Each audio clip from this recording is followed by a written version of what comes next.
I'm Sandy Asper, and I'm here with Costa Mesa Brief, and we're talking to John Caldecott right now. And John, if you could just come over here and let me ask you a couple of questions. So last night, we were both at the board meeting, and you spoke to the board members, and you mentioned a website. Can you tell us more about that? Yes, I have created a website, caldecottinfo.com, and it has a lot of information that is very hard to communicate in pieces. So it has public records, it has information about my complaint to the Costa Mesa PD regarding the superintendent and violations of the Ed Code for retaliation against whistleblowers, which resulted in my termination. They're not talking about little acts of retaliation, we're talking about ending someone's career.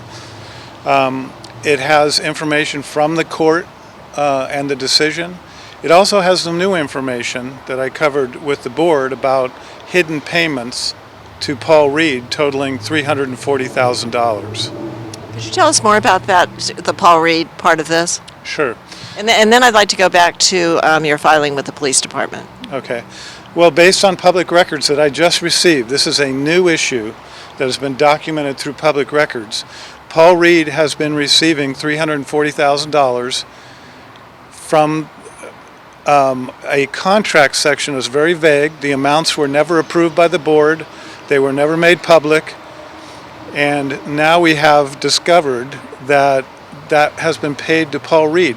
Supposedly, or the alleged reason is to prevent him from retiring and encourage him to stay. 9 years, $340,000. This is City of Bell-like to me. Like paying a council member $26,000 to go to one meeting a year. And you've told the board this. You've informed them last night, correct? I had barely 3 minutes, Sandy. Well, let's talk about that for just a second. So what happened when you were trying to talk to them about, an update on what was occurring, right? And so you went over your 3 minutes. What happened? An armed guard came up to me, which I hope you can see on the video. That will be adjoining this interview.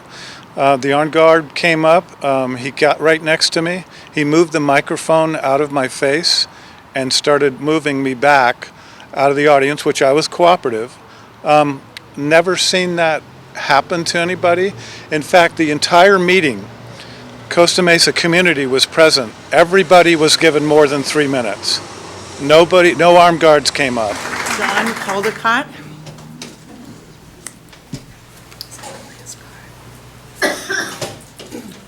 Thank you. Members of the board, I'm here to give you a report on a couple of issues. It was almost a year ago when I was terminated. My contract was paid out as a head of human resources. It was interesting to see my face on the video. In December, this last December, and the 21st, there was an appellate court decision that is published that will now force the district to release documents that I reported malfeasance and whistleblower reports.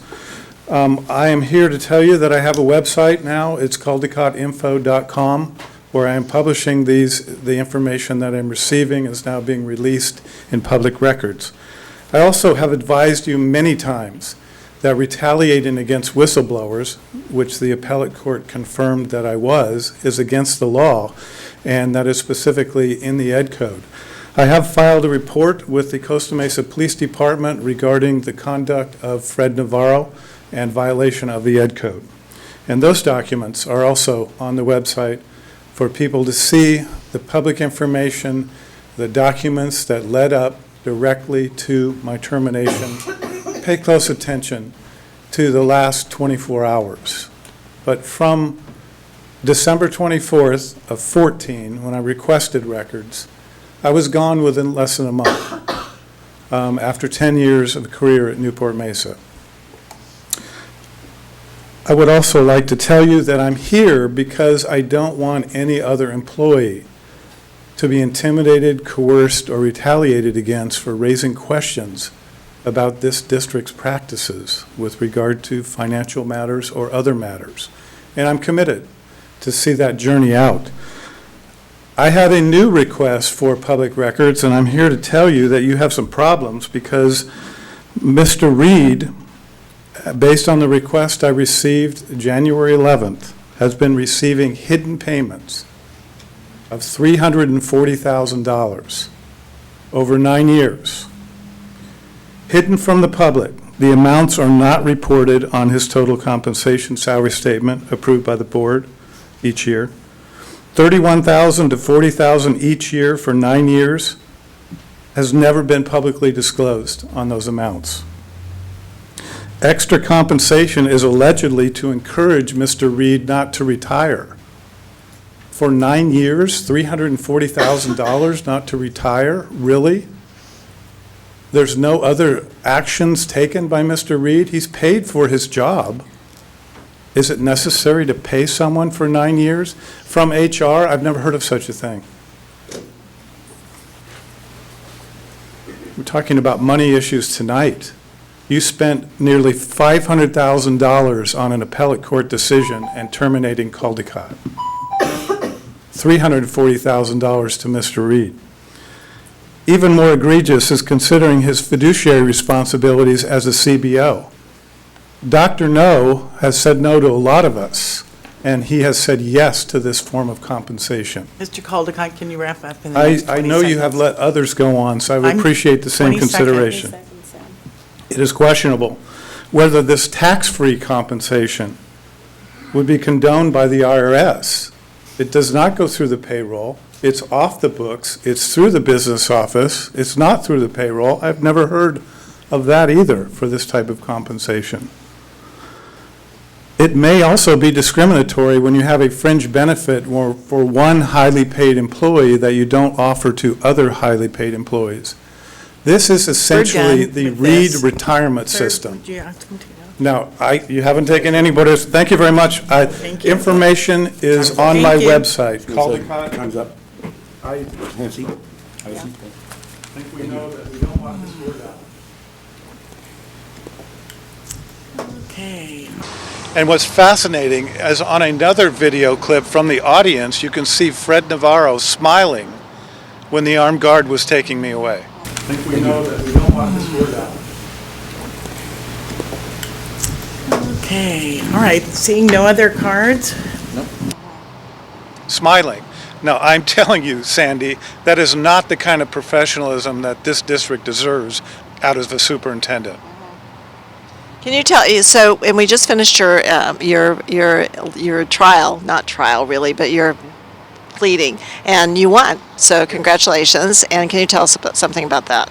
Well, the court found in my favor and forced the district to be transparent and release records, and I'm happy to report, like the Paul Reed information, I'm getting information from the district now because it's being forced by the court. Now, there will be more that will be coming out, but I'm pleased to report that has been resolved, and I can now get information, So, which I'm posting on the website as I get it. so the business with the police department and what you did, that, can you just explain briefly what that actually means? It has to do with your whistleblower status, correct? That's correct. The court did find that I was legally a whistleblower, which has protections under the Ed Code. It is illegal to retaliate against a whistleblower and use your official capacity to retaliate and subject somebody to reprisals. I made a report regarding the superintendent violating that section of the Ed Code.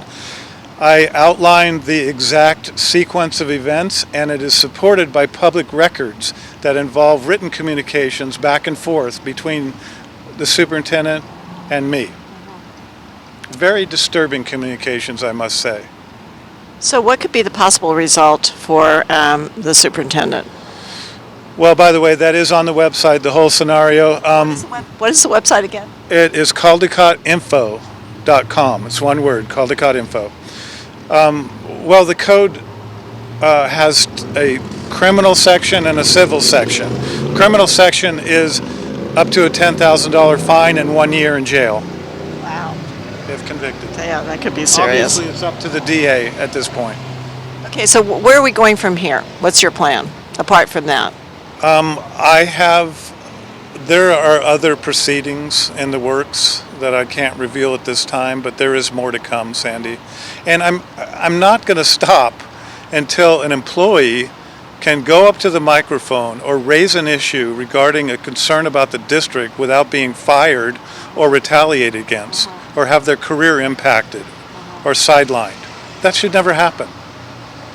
So are we going to see videos on your website? Are we going to see, you mentioned other people that have been impacted by this. Are they going to somehow appear somewhere? Well, good question. There is a menu. It starts with the superintendent's issue that I reported to the police. If you click on read, all the information related to the $340,000, there is a video section where the latest video clips are available to you. And there is also a court section where the court findings, the court report, the published opinion, the published decision is there for the public. And that is the purpose of the website, to get information that's of public interest out in a mass communication method. Can people make comments on that website, do you think? Or not yet? Sandy. As soon as I learn how to do that,